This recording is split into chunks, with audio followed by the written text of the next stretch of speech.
నమస్తే, welcome to IND news.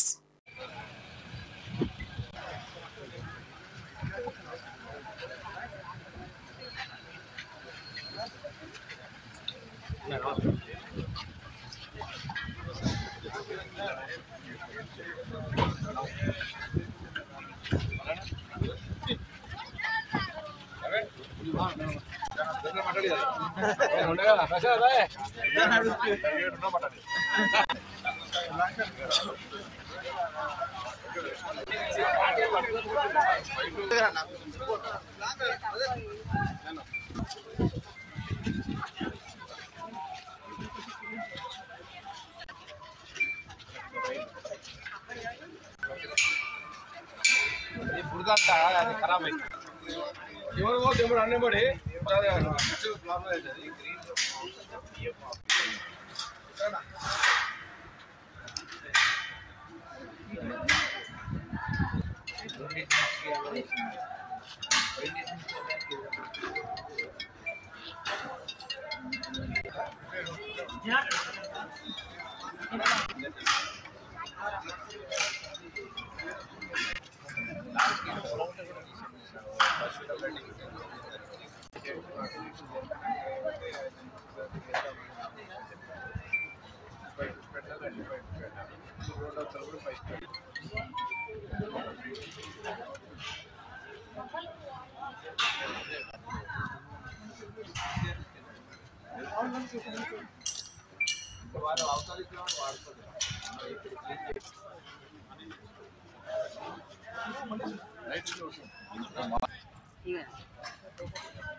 నెల 13వ తారీఖు నాడు జరిగేటువంటి పార్లమెంట్ ఎన్నికల ప్రచారంలో భాగంగా మా ప్రియతమ నాయకుడు శ్రీ నరేంద్ర మోడీ గారు రేపు కరీంనగర్ పార్లమెంట్ నియోజకవర్గంలోని వేములవాడకు ఇచ్చేస్తున్నారు. రేపు ఉదయం 8 గంటలకే స్వామివారి రాజరాజేశ్వర స్వామివారి దర్శనం చేసుకోవడం, అనంతరం ఈ లోకల్ ఉన్నటువంటి బాలనగర్ కోర్టు గ్రౌండ్లో జరిగినటువంటి బహిరంగ సభలో వారు ప్రసంగిస్తారు. కాబట్టి దాని తగ్గట్టు అన్ని ఏర్పాటు చేస్తున్నారు. పెద్ద ఎత్తున ప్రజలు స్వచ్ఛందంగా తరలి వచ్చే అవకాశం ఉంది. కాబట్టి ఎండాకాలం కనుక అన్ని కూలర్స్ కానీ వాటర్ ఫెసిలిటీ అందిస్తున్నాం. ఈరోజు అంతకుండా వర్షం పడ్డప్పుడు కూడా ప్రజలకు ఏ ఇబ్బంది కాకుండా అన్ని రకాలుగా ఏర్పాటు చేస్తూ ఉన్నాం. వర్షం పడ్డా ఏది ఉన్నా కూడా, ఎండాకాలం ఎండ కొట్టినా కూడా, వర్షం పడ్డా కూడా 2 రకాల ప్రజలకు ఏ ఇబ్బంది కాకుండా అన్ని ఏర్పాట్లు చేస్తూ ఉన్నాం. మరి పెద్ద ఎత్తున ప్రజలు తల్లి వచ్చే అవకాశం ఉంది. మరి రాజరాజేశ్వర స్వామిని దర్శనం చేసుకోవడానికి మోడీ గారిని మేమే పర్సనల్ రిక్వెస్ట్ చేస్తాం. సార్ తప్పకుండా మీరు వేములవాడకి రావాల్సిన అవసరం ఉంది. స్వామివారి దర్శనం చేసుకోవాలి, స్వామివారి ఆశీర్వాదం తప్పకుండా తీసుకోవాలి. చాలా పవర్ఫుల్ టెంపుల్ ఇది, దక్షిణ కాశీగా మేము భావిస్తాం అని చెప్పి వారు రిక్వెస్ట్ చేసిన వెంటనే చాలా బిజీ ఉన్నప్పుడు కూడా, బిజీ షెడ్యూల్ ఉన్నప్పుడు కూడా ఇలా కరీంనగర్ పార్లమెంట్ నియోజకవర్గ ప్రజలు కలవడానికి, కార్యకర్తలు కలవడానికి, వారు మార్గదర్శనం చేయడానికి వస్తున్నారు. కాబట్టి అన్ని ఏర్పాట్లు పూర్తి చేస్తున్నాం. బట్ కామన్గా బహిరంగ సభలు మధ్యాహ్నం పూట, సాయంత్రం పూట, రేపు ఉదయమే సభ కాబట్టి ప్రజలందరికీ, కార్యకర్తలందరికీ విజ్ఞప్తి చేస్తున్నాం. రేపు ఒక్కరోజు కష్టపడండి. మోడీ గారి బహిరంగ సభకు మీరు తరలిరండి. స్వచ్ఛందంగా తరలి వచ్చి బహిరంగ సభను విజయవంతం చేయాల్సిందిగా అందరికీ విజ్ఞప్తి చేస్తాం. శివ శివ అంటూ ఒక్క పొత్తిడిసే యమునాడ రాజన్న జాతర చూడు, పాయలై విడిపోయే గంగా 7 పాయల జాతర చూడు. అలిగిన మీకు అందరికీ పేరు పేరున నా శుభాకాంక్షలు. మరి మిత్రులు చెర్వెల లక్ష్మీనరసింహరావు గారు, జడ్పీ చైర్మన్ అరుణ గారు, అదేవిధంగా మున్సిపల్ చైర్మన్ మాధవి గారు, డిప్యూటీ రవి గారు, వాణి గారు, తిరుపతి గారు, ఎంపీపీ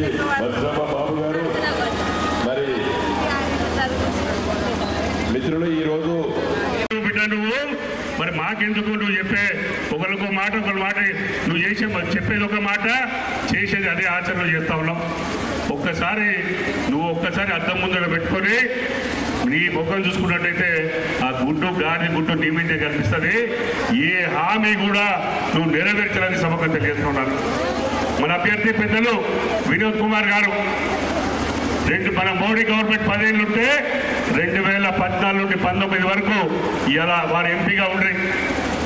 10 పోతే మళ్ళా వారు ఇలా రైల్వే లైను మన కొత్తపల్లి మనోహరాబాద్ హైదరాబాద్ వరకు ఇలా కొత్త రైలు అంటే మన వేములవాడ పట్నం కూడా రైలు కూత మోగబోతోంది 2025లో. అది వారు ఘనతానికి సభకమైందని తెలియజేస్తున్నాను. అదే కాదు ఇలా IIITకి 50 ఎకరాలు కరీంనగర్లో ఇచ్చారు.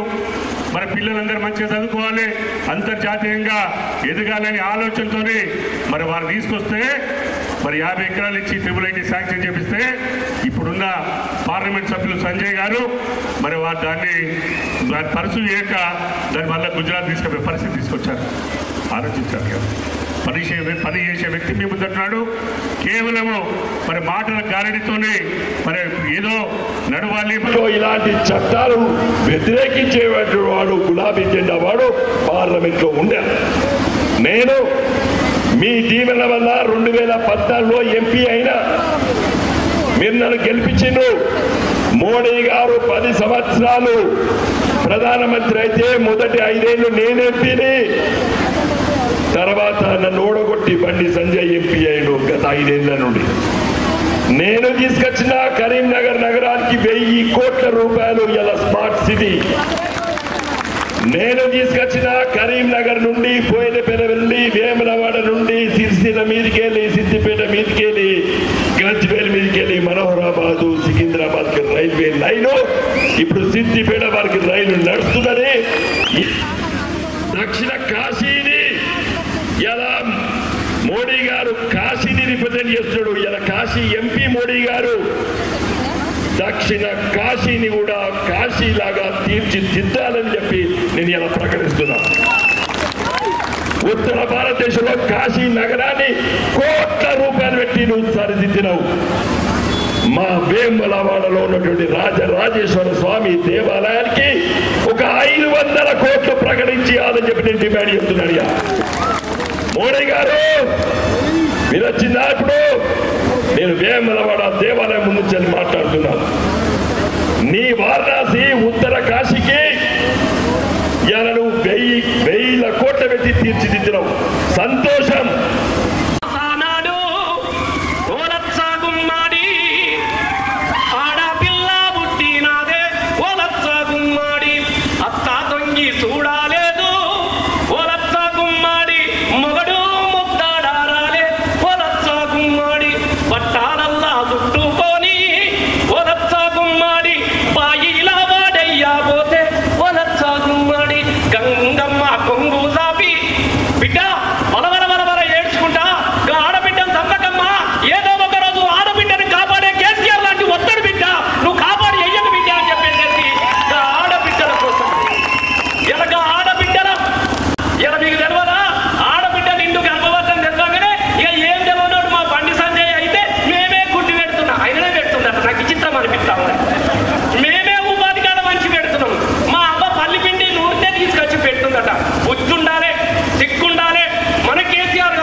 తిన్న రాజన్న సాక్షిగా ఊరు నుంచి నడిచి వచ్చి ఇక్కడ వండుకొని తిన్నాం. నేను చిన్నప్పుడు పాట పాడిన ఎములేని యముడాలా నా రాజన్న ఎము చూసి నిలసినవు నా రాజన్న కుంపు సింతలు చూస్తీవా నా రాజన్న. మళ్ళీ నేనే రాజన్న మీద పాట పాడిన అరే పుడితక్కడి సత్యరెండు రాజన ఓ రాజన ఎత్తుక తెలంగాణ జెండ రాజన ఓ రాజన రసమై బాలకిషన్ పాట పాడిన పుడితక్కడి సత్యరెండు రాజన ఓ రాజన ఎత్తుక తెలంగాణ జెండ యములాడ రాజన్న కూడా తెలంగాణ జెండ ఎత్తిపించినటువంటి తెలంగాణ పోరాట బిడ్డలు ఉన్న బ్యాచ్ చూసుకుంటాం. ఇక ఇంతవా జిల్లా చూసుకున్న పార్టీగా పోనీ తమ్మిందో చూసుకున్న పార్టీగా తగ్గేదేలే చూసుకుందాం. ఇక మనం ఇక్కడ అంతదమ్మా ఈ యములాడ రాజన్న సిరిసిల్ల జిల్లా తీస్తావా? సిక్కుండాలే, మాట్లాడినప్పుడు సిక్కుండాలే. ఎట్లా రమిస్తున్నాం మా ఊళ్ళ పొంట? మనం ఎలాంటి వాళ్ళం? మనం మన ఓటు మన ఓటు జై కాంగ్రెస్ జై కాంగ్రెస్ ఆల్సిన నాయకత్వం కాంగ్రెస్ జై కాంగ్రెస్ జై కాంగ్రెస్ జై కాంగ్రెస్ దేనికి ఏం గుర్తు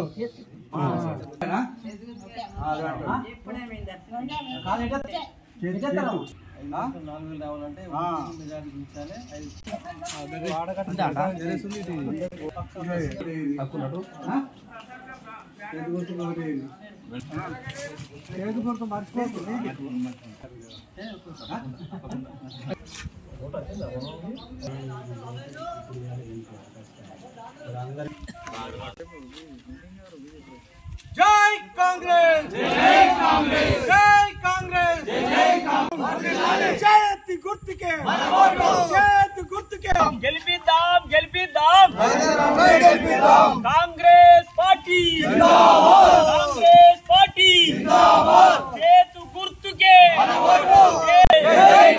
దేనికెత్తావు మాకు అందుబాటులో ఉంటాడు సీనన్న ఆయనకి ఓటేస్తేనే మాకు 5,04,000. మొట్టమొదటి అసెంబ్లీలో ముప్పు గ్రామాల సమస్యలపై రేవంత్ రెడ్డి సీఎం గారి నోట పలికించిందంటేనే అది గొప్ప విషయం. ఈరోజు 5 లక్షలు మేము నిస్వార్థులమై నిలబడ్డాం. మాకు 5 లక్షలు ఇస్తామని గౌరవనీయులు ఆ శ్రీనివాస్ గారు హామీ ఇచ్చిర్రు. ఈ హామీలో భాగంగా ఆ శ్రీనివాస్ అన్న నాయకత్వాన్ని బలపరుస్తూ వెలిచాల రాజేందర్ గారికి చేతు గుర్తుపై ఓటు వేసి అత్యధిక మెజార్టీతో గెలిపిస్తానికి ఎమ్మెల్యే సీనన్న అసెంబ్లీలో మాట్లాడిండు, రేవంత్ రెడ్డితో మాట్లాడిండు. కాబట్టి మనం బీజేపీలో వచ్చిన టీఆర్ఎస్లు ఎవరొచ్చినా కానీ చూతా ఓటు వేయద్దు. ఎందుకంటే మన ముంపు గ్రామాల సమస్యలు ఉన్నాయి. 5 లక్షలు ఇస్తాను ఇంత 10 నుంచి ఎవరాలి. ఇప్పుడు అవసరానికి మళ్ళీ ఓట్లు వేయాలని అడుగుతున్నారు. కాబట్టి మన అందరం గుర్తించుకొని 4వ నెంబరు చేతు గుర్తుపై ఓటేసి మీ అమ్మలో ఓటేసి అందరూ ఓటేసి గెలిపించాలని కోరుతున్నాం. నెరవేర్స్తారని చెప్పి వాళ్ళ లోపల బలంగా వెళ్ళిపోయింది. కాబట్టి తప్పకుండా మేము చేతి గుర్తుకు ఓటేసి భారీ మెజార్టీతో గెలిపించుకొని మా సమస్యలు ఏవైతున్నాయో ప్రభుత్వం కాంగ్రెస్ గవర్నమెంట్ ముఖ్యమంత్రి రేవంత్ రెడ్డి గారు కావచ్చు అందరూ కూడా సమక్షంలో మా సమస్యలు తీర్చుకుంటాం, మా బాధలు తీర్చుకుంటామని చెప్పి టైగర్ పిల్లలు పొన్నం ప్రభాకర్ ఆది సీనన్న బలంగా ఉన్నది కాబట్టి మోడీ దిగి వస్తుండి. ఇలా వెమ్లాడకు 10 పైసలు పని చేయని బీజేపీ నాయకుడు ఇలా భయపడి మోడీని తెచ్చుకుంటుండంటే ఓటమి సరిచూసిందని గుర్తుంచుకోండి. కాంగ్రెస్ పార్టీకి గెలుస్తుందనే భావన టీఆర్ఎస్ కానీ బీజేపీ కానీ వణుకు పుట్టింది. రాజేందర్ రావు భారీ మెజార్టీతో గెలుస్తుండు. అందరు చేతి గుర్తుపై ఓటేసి సమస్యలు తీర్చగలరని కోరుకుంటున్నాం. అలాగే ఇంటింటి భాగంలో మేము పోయేటప్పుడు కూడా వాళ్ళ సమస్యలు కూడా మేము ఒక బుక్ పెట్టుకున్నాము. పెద్ద మనిషి గౌరవం అంటే మన అధ్యక్షుల ఆధ్వర్యంలో మండల అధ్యక్షుల ఆధ్వర్యంలో ఒక బుక్ పెట్టుకొని ఇంటింటికి ఏమి ఇబ్బందులు ఉన్నాయి, ఏమి సమస్యలు ఉన్నాయి మేము ఇంటింటికి తెలుసుకుంటున్నాము. ఎందుకంటే ఎలక్షన్లు అయిపోవడంతో కోడ్ అయిపోవడంతో ఈ బాధలు సాధలు అన్ని విషయాల్లో కూడా మేము అంటే మండలాధ్యక్షుడు కూడా మా అన్ని విలేజ్లలో ముంపు గ్రామాల్లో కూడా ఆదేశాలు జారీ చేసినాడు. ఎందుకంటే ప్రతి ఒక్క ఇంట్లో సమస్య ఏముందో తెలుసుకోవాలని చెప్పి ప్రత్యేకంగా చెప్పడం జరిగింది. ఆ సమస్యలు సీనన్న మాకెందుకంటే డైనమిక్ లీడర్ సీనన్న ఉన్నాడు కాబట్టి మాకెందుకంటే ప్రభుత్వం ఇప్పుడు ఆది సీనన్న ఉన్నాడు, ఇక్కడ మంత్రి పొన్నం ప్రభాకర్ ఉన్నాడు, పక్కనే మేడిపల్లి సత్యనారాయణ ఉన్నాడు. కాబట్టి మాకెందుకంటే ప్రతి ఒక్కరు ఇక్కడ ఆనాడు ప్రతిపక్షంలో ఉన్న వాళ్ళందరూ ఈనాడు అధికార పార్టీలో ఉన్నారు కాబట్టి ప్రభుత్వంలో ఉన్నారు కాబట్టి ఖచ్చితంగా ప్రజల నాడి ఎటు చూసినా కాంగ్రెస్ పార్టీకి మేము ఓటేసి చెయ్యి గుర్తు మీద ఓటేసి భారీ మెజార్టీతో వెలిచాల రాజేంద్రరావుని గెలిపిస్తామని వాళ్ళు చెప్పడం జరుగుతుంది. ముఖ్యంగా కాంగ్రెస్ పార్టీ నాయకులు ఎనలేని అంటే ప్రతిరోజు ప్రతి ఇంటి తిరుగుతూ ప్రతి గడప తిరుగుతూ మరి ఓటు అభ్యర్థించడం అభినందనీయంగా, అలాగే వారి స్పందనకు ప్రజలు కూడా బాగా రిసీవ్ చేసుకొని చేయి గుర్తుగా ఓటేస్తే మన సమస్యలు పరిష్కారం అవుతాయనే ఉద్దేశంలో వారు కూడా మాకే చెప్తా ఉన్నారు. బిడ్డ మేము కూడా చేయి గుర్తుగా ఓటేస్తాం, మన ప్రభుత్వాన్ని బలపరుస్తాం, ఆదిశీలన్న నాయకత్వంలో మన సమస్యల పరిష్కారం కొరకు కృషి చేస్తాడు కాబట్టి వెలిచాల రాజేంద్రరావు గారికి భారీ మెజార్టీ ఇద్దామని చెప్పి చెప్తా ఉంటే ఇంకా ఉత్సాహంతో రెట్టింపు ఉత్సాహంతో మరి ఇంటింటికి తిరిగి ప్రతిరోజు వారికి చెప్పడం జరుగుతూ ఉంది. ముఖ్యంగా మన సమస్యల పరిష్కారం కావాలంటే మరొకసారి చేయి గుర్తుపై ఓటేయాలని చెప్పి అభ్యర్థించడం జరుగుతూ ఉంది. 5 లక్షల ఇందిరమ్మ ఇండ్ల కింద రావాలంటే మరి మనం చేయి గుర్తుకు ఓటేస్తేనే రాజేంద్రరావు గెలిస్తే మనకు ఇంకా బలం చేకూరుతుందని చెప్పి తెలియజేస్తా ఉన్నాం. ముఖ్యమంత్రి గారు, డిప్యూటీ సీఎం గారు, మన మంత్రి వర్యులు పొన్నం ప్రభాకర్ గారు, అలాగే మన వేములవాడ ఎమ్మెల్యే మన ప్రియతమ నాయకులు ఆదిశీనన్న గారు మరి ప్రతినిత్యం మన ముంపు గ్రామాల సమస్యలపై పోరాటం చేసిరు. ఇలా ప్రభుత్వంలో ఉన్నారు. మనం కోరిన కోరికలు తప్పకుండా అతి త్వరలో మన ముందుకు సహకారం కాబోతున్నాయి. కాబట్టి దయచేసి మీ అందరికీ రుద్రవరం ప్రజలకు అలాగే వేములవాడ అర్బన్ ప్రజలకు నియోజకవర్గ ప్రజలకు కూడా ధన్యవాదాలు. దయచేసి మీరు మరవకుండా చేయి గుర్తుపై ఓటేసి గెలిపించాలని కోరుతా ఉన్నాం. జై కాంగ్రెస్.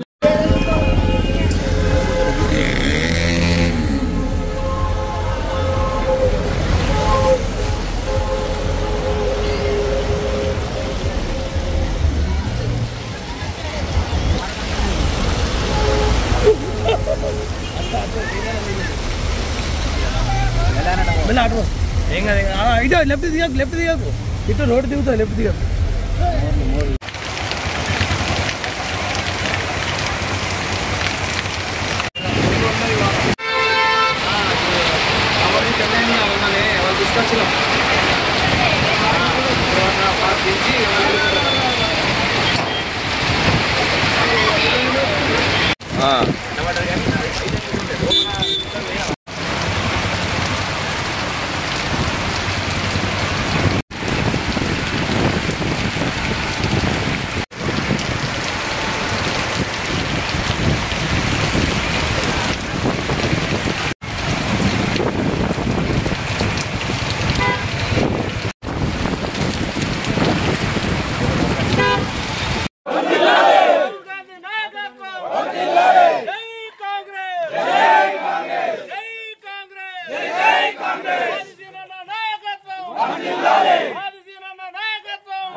వేములవాడ రూరల్ మండలం ముగలమరి గ్రామంలో కాంగ్రెస్ ఎంపీ అభ్యర్థి వెలిచాల రాజేంద్రరావు గెలుపుకై ఇంటింటా ప్రచారం రూరల్ మండల అధ్యక్షులు వాకలపురం శ్రీనివాస్ గారు మరియు గ్రామశాఖ అధ్యక్షులు పాలకొత్తి పరశురామ గారి ఆధ్వర్యంలో గడప తిరుగుతూ చేతి గుర్తుకు ఓటేయాలని కాంగ్రెస్ పార్టీ చేస్తున్న సంక్షేమ పథకాలను దృష్టిలో ఉంచుకొని చేతి గుర్తుకు ఓటేయాలని కోరడం జరిగింది.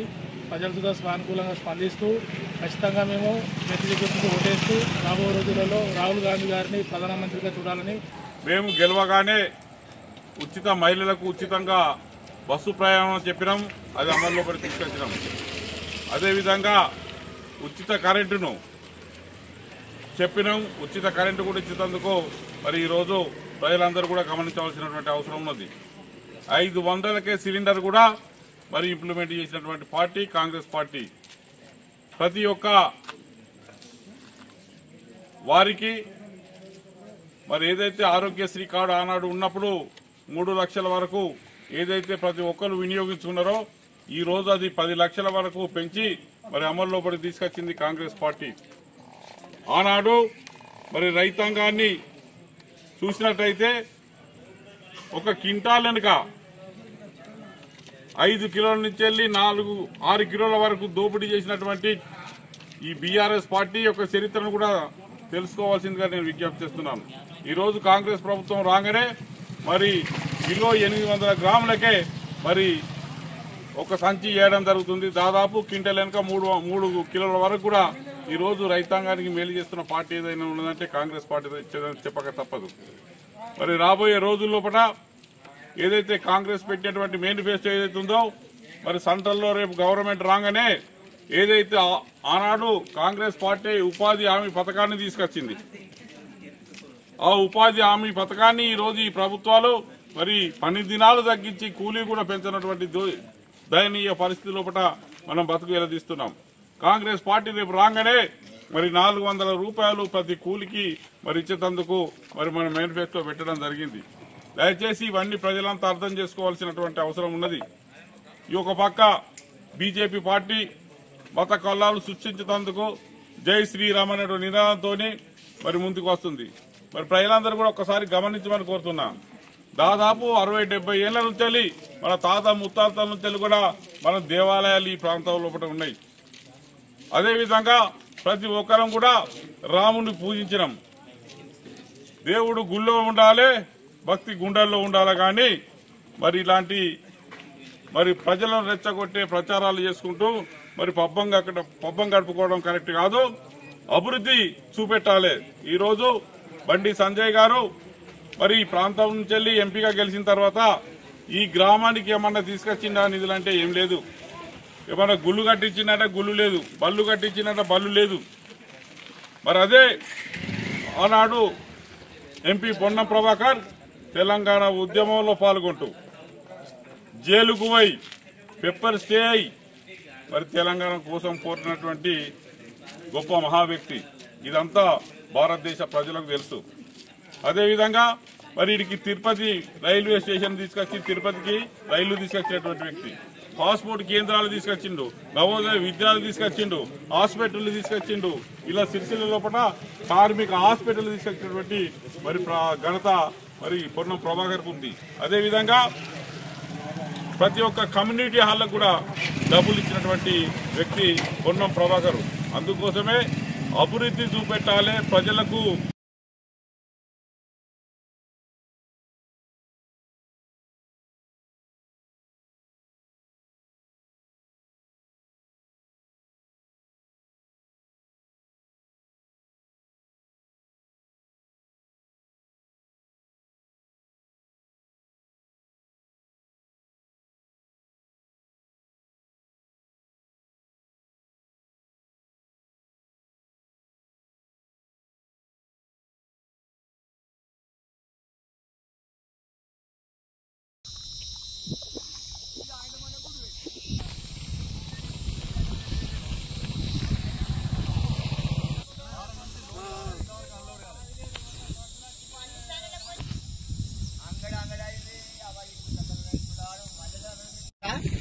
నెల అవుతుంది, 10 రోజులు అవుతుంది.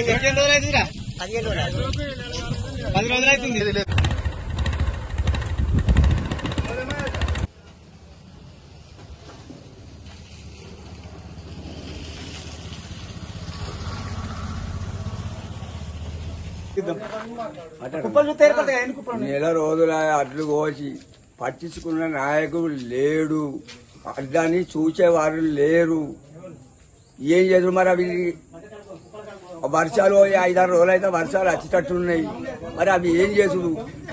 అవి తడిసినా మాయి కాదు, ఎండినా మాయి కాదు. వడ్లు మేము అమ్ముకుంటామంటే మార్కెట్కు ఉండనన్నారు. బోరాలు ఇచ్చిండ్రు, బోరాలు ఇచ్చి 10 రోజులు అవుతుంది. పట్టించుకున్న నాయకుడు లేడు. నెంబర్ ఓ దిక్కు దోకుతుండ్రు, వెనక కోసినవి మొదలు దూకుతుండ్రు. మేము గుట్టల్లో అటే పోతున్నాం. వరి కోయబట్టి నెల రోజులు అవుతుంది. వరి కోసలు పోసి కుప్ప పోసి మార్కెట్లో బోడగుట్ట సబ్ మార్కెట్, అది చందుర్తి సబ్ మార్కెట్. నెల రోజులు అవుతుంది. కనీసము ఒక 1000 బస్తాలు పోలే, 1000 బస్తాలు జోకిళ్ళు, 1000 బస్తాలు లోడు పోలేవు. ఇంకా ఏమనంటే బారదాని ఇస్తామంటారు. బారదాని ఇచ్చిండ్లు, ఎవరు ఎక్కడ కుప్పల కాడ అక్కడనే ఉన్నాయి. వాళ్ళను పని చేసే వాళ్ళని అడిగితే మాకు లారీలు వస్తలేవు, దించుకుంటలేరు అంటుండ్రు. మరి చైర్మన్ అడిగినా లేకపోతే ఇక్కడ వర్కర్లను అడిగినా కానీ మాకేం తెలుసు, మాకు లారీలు వస్తలేవు అది కానీ వాళ్ళు అంటారు. మరి ఎవరికి చెప్పుకున్నాడు? మరి వడ్లు కొంటారా కొనరా? మరి సబ్ మార్కెట్ పేరుకి పెట్టింది ఎందుకు? ఇన్ని రోజులు చూంది, నెల రోజులు చూంది, 2 లారీలు పోలేవంటే సబ్ మార్కెట్లా ఎట్లా? మరి ఊళ్ళో ఎక్కడ కనబడితే అక్కడ మరి కావాల్సిన వాళ్ళే పెట్టుకుంటుండ్లా? వెనక కోసిన వాళ్ళని కూడా ముందు జోకుతుండ్రు. ఏమన్నా అడిగితే వాళ్ళు సీరియల్ ఉందా అంటారు. సీరియల్ ప్రకారం చూస్తే లేదు. మరి మీరు ఎవరికి చెప్పుకుంటు? ఆఫీస్కి వస్తే ఆఫీస్ కాడే ఇవ్వలేరు, ఆఫీస్కి తాళం ఉన్నది. మరి మా వడ్లు ఏం చేసుడు? మరి వర్షాలు పడతాయి, 10 రోజులు అయితే వర్షాలు స్టార్ట్ అవుతాయి. మరి వడ్లు మార్కెట్లో పోసి కాలబెట్టుడా? మరి కొట్టుకపోతాయి వర్షానికి. అది మార్కెట్కి తెలుసు, మరి రైతులకు తెలుసు. మరి రైతుల గురించి ఎవరు పట్టించుకుంటారు? ఈ సొసైటీలో అడ్లు కొనుగోలు కరెక్ట్ లేదు. ఎన్నికల్లో ముందు వెనుక ఇంట్లో పనిచేసేటోళ్ళు సుతం కరెక్ట్ లేరు. లోన్లు తీసుకున్న వాళ్ళు సుతం కింది మీద 1,00,000, 2,00,000, లక్షకు 2 లక్షలు చేసారు. అవి సుతం ఎవడు ముందటికి వచ్చి ఆటోటోడవడం ముందటికి వచ్చి అడుగుతే ఒకటి కంటూ. ఇప్పుడు అడ్లు బోడగుట్టకు ఇప్పటికి మార్కెట్ చాలా అయింది.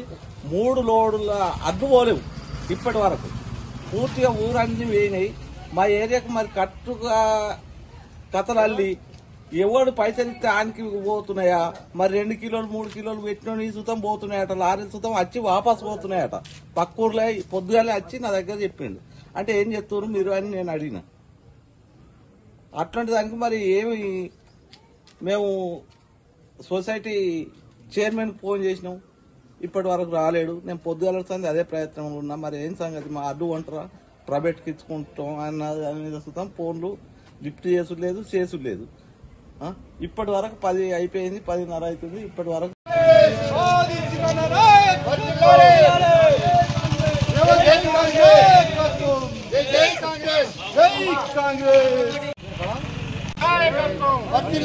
రాహుల్ గాంధీ గారి నాయకత్వం, ఆదిత్యనాథ్ నాయకత్వం, జై కాంగ్రెస్,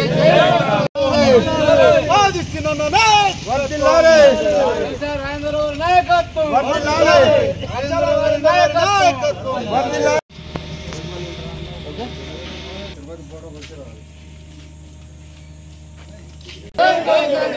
చేతి గుర్తుకే చేతి గుర్తుకే ఆదిత్యనాథ్ నాయకత్వం, జై కాంగ్రెస్, జై కాంగ్రెస్, జై కాంగ్రెస్.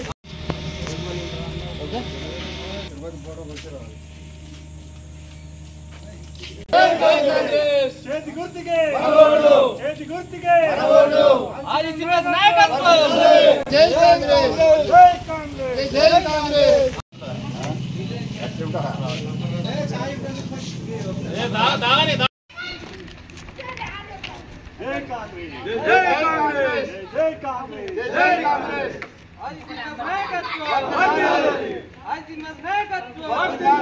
సంబంధించినటువంటి పెద్దలు ఇందిరాగాంధీని మొదలుకొని జవహర్లాల్ నెహ్రూ, ఇందిరాగాంధీ, రాహుల్ గాంధీ కూడా వాళ్ళ ప్రాణాలను అర్పించి ఈ దేశాన్ని సుభిక్షంగా ఉంచాలి, పేదలందరినీ కూడా కనీసంగా బతికే విధంగా చేయాలి అనేటువంటి నినాదాన్ని ఇందిరాగాంధీ తీసుకున్నారు. ఖానా కపడా ఔర్ మకాన్ అనేటువంటి నినాదం ద్వారా తీసుకొని మరి ఈరోజు మనందరం కూడా బ్యాంకుల ముఖం చూస్తున్నామంటే అది ఇందిరాగాంధీ గారి యొక్క చలవనే. మరి ఈరోజు ఓటు హక్కు ద్వారా మనం ఎమ్మెల్యేలుగా, సర్పంచ్లుగా, ఎంపీటీసీలుగా, వార్డు మెంబర్లుగా ఎన్నికవుతున్నామంటే ఆ రాజ్యాంగం ఇచ్చినటువంటి ఫలాల వల్ల. మరి ఈరోజు కేంద్రంలో 400 సీట్లు కనుక మేము గెలిస్తే ఈ రాజ్యాంగాన్నే మారుస్తామని మాట్లాడుతున్నటువంటి మరి బీజేపీ నాయకులు వాళ్ళ అధికారంలోకి వస్తే మరి రాజ్యాంగం కూడా ప్రమాదంలో పడేటువంటి అవకాశం ఉంది. కాబట్టి చదువుకున్న మేధావులు, విజ్ఞులు అందరూ కూడా ఈ రాజ్యాంగాన్ని రక్షించుకోవాలి. ఈ రాజ్యాంగం పోతే మరి సనాతన ధర్మంలో ఉన్నట్టు మన ధర్మం అమలులోకి వచ్చేటువంటి ప్రమాదం ఉంది. కాబట్టి ఆ విషయాన్ని గుర్తెరిగి కాంగ్రెస్ పార్టీకి ఓట్లేయాలి. అదేవిధంగా ఇప్పుడు నిలిచినటువంటి ఎంపీ అభ్యర్థులు, బీజేపీకి సంబంధించిన అభ్యర్థి, టీఆర్ఎస్కి సంబంధించిన అభ్యర్థి గతంలో 2 సార్లు ఎంపీగా గెలిచి మరి ఈ ప్రాంతంలో ఏం అభివృద్ధి చేసినటువంటి విషయం మనందరికీ తెలిసినటువంటి విషయమే. మరి గత 10 సంవత్సరాలుగా ఈ గోవిందారం రోడ్డు మోక్షానికి నోచుకోలే. అదేవిధంగా మనం చాలా కాలం చూస్తున్నాం. ఈ చందుర్తి ఎడుపాటు నుంచి మోత్కురాపడ గోవిందారం పోయే రోడ్డు కూడా అనేక మార్లు మనం ధర్నాలు చేసి రాస్తారోకలు చేసినప్పుడు కూడా మరి గడిచిన ప్రభుత్వాలు ఏం పట్టించుకోలేదు. మరి మొన్నటికి మొన్న మరి ఈ రోడ్ ఏదైతే ఉన్నదో పెండింగ్ రోడ్డుకు జంగల్ క్లియరెన్స్ కూడా రావడం జరిగింది డిపార్ట్మెంట్ ద్వారా. కానీ వచ్చేసరికి ఎన్నికల కోడ్ రావడం మరి ఈ ఆగిపోవడం జరిగింది. దాన్ని ఎన్నికల కోడ్ ముగియగానే ఎలక్షన్ కాగానే వెంటనే టెండర్ పెట్టి పనులు ప్రారంభమవుతాయి. తప్పకుండా మరి మోతులపడ గోవిందారం రోడ్డు చందుర్తికి రాకపోకలకు అంతరాయం అనేది తొలగిపోతుంది. కాబట్టి మరి తప్పకుండా ప్రజలంతా కూడా ఆలోచించి మరి ఏదేమైనా సరే మిగతా పార్టీలు చెప్పినప్పుడు కూడా మరి ఆలోచన చేయండి. చేసి చేయకూడదు పైన ఓటేసి గెలిపిస్తే ఇద్దరు కూడా కలిసికట్టుగా ఉండి మన ప్రాంతాన్ని అభివృద్ధి చేయాల్సిన చేయడానికి చక్కటి అవకాశాలు ఉంటాయి. కాబట్టి దయచేసి ప్రజలు కూడా విజ్ఞులు, ఆలోచనపరులు, మరి మళ్ళొక్కసారి మీరు చేయకూడదు ఓటేసి గెలిపిస్తారని చెప్పి ఆశాభావాన్ని వ్యక్తం చేస్తూ ఉన్నాం. ఎందుకంటే వాళ్ళొక్క దేవుని పేరు పెట్టుకొని, దేవుని ఫోటోలు పెట్టుకొని వారు ఆ ఫోటోలు మన గ్రామంలో వంచి ఇంటింటికి ఇచ్చి అందులో రాముల వారు పెద్దనా, లేకపోతే నరేంద్ర మోడీ పెద్దనా, లేకపోతే బండి సంజయ్ పెద్దనా, ఆ యొక్క ఫోటోలు మీరు చూసినట్టయితే అందులో ఒక మనం ఊది బస్తీ ముట్టించినట్టయితే వీళ్ళు కూడా అయితే సచివాల కన్నా ముట్టిస్తారు, లేకపోతే దేవుళ్ళ కన్నా ముట్టిస్తారు. ఇది దయచేసి మీరు ఎంతైనా గ్రహించే అవసరం ఉన్నది. ఇది ఎంతైనా అని ఎందుకంటున్నానంటే మన రాహుల్ గాంధీ గతంలో సోనియమ్మ గారు మన గ్రామానికి అప్పుడు మనకు ఉపాధి హామీ పని ఇవ్వడం జరిగింది. పేదల గురించి కష్టపడి మా పేదలు ఏదో పని ఉండాలని ఇవ్వడం జరిగింది. దాని గురించి కూడా ఇప్పుడు ఈ కేంద్ర ప్రభుత్వము ఎన్నెన్నో ఆటలు ఆడుతారు. మన రాష్ట్రంలో, మన కేంద్రంలో రాహుల్ గాంధీ ప్రధానమంత్రి అవుడుతోనే ఇంకా మనకు ఖచ్చితంగా 150 రోజులు పెంచాలని మేము చెప్తాము. రాహుల్ గాంధీ గారికి ఖచ్చితంగా 150 రోజులు పెంచాలని నేను చెప్తాం. ఈ పేదల గురించి ఆలోచించే పార్టీ కాంగ్రెస్ పార్టీ. ఈ బీజేపీ నాయకులు ఖచ్చితంగా వాళ్ళు ఈ రాముల వారు అది ఇది అనుకుంటా అది చేస్తారు. వాళ్ళకన్నా మనం ఎన్నో చేసినాం, ఎన్నో దేవుళ్ళకి చేసినాం. మనం చెప్పుకుంటే అవసరం లేదు. మనం ఎప్పుడు చేయాలో అప్పుడు చేసినాం దేవుళ్ళకు. వీరు దయచేసి మీరు అందరికీ గ్రహించే అవసరం ఉండదు ఎంతైనా. కానీ ఈ యొక్క టీఆర్ఎస్ వాళ్ళు కూడా ఇంతకుముందు కూడా గెలిచిండు, ఆయన ఏం చేసిండో అందరికీ తెలుసు. ఈ బండి సంజయ్ మన చందుర్తి మండల హెడ్ క్వార్టర్లో కూడా ఒక్క శిలపలకం గిట్టున్నట్టుంటే మా భార్య ఎంపీటీసీ రాజీనామా చేపిస్తా, ఒక్క శిలపలకం మీద గిట్టకి పని చేసిండానికి ఇట్టున్నట్టుంటే నేను రేపే మా భార్యని రాజీనామా చేపిస్తా ఎంపీటీసీ పదవికి. ఏ పని కూడా ఇప్పటి వరకు ఏ పని కూడా చేయలేడు. దయచేసి మీరు దేశం ఎటో పోతుందని, లేకపోతే ఇదేటో పోతుందని మీరు ఆలోచించకూర్రి. ఖచ్చితంగా 13వ తారీఖు నాడు జరిగే ఎలక్షన్లో చేతు గుర్తుకు ఓటేసి రాహుల్ గాంధీ గారిని ప్రధానమంత్రి మనం చేయాలి, ఎంతైనా అవసరం ఉన్నది. ఈ సందర్భంగా నేను ముగిస్తున్నా.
చెప్పలేదా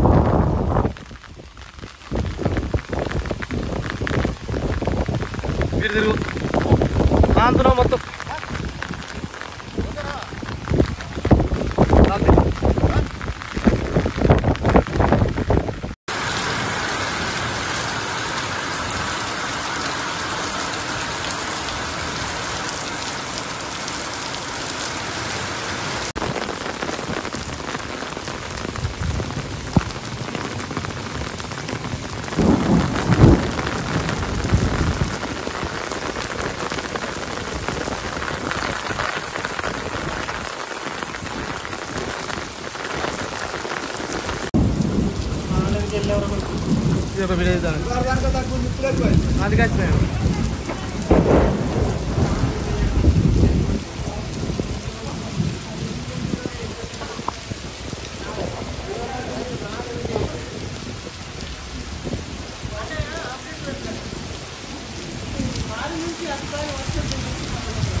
ఇవి bulletin updates. Keep watching IND news.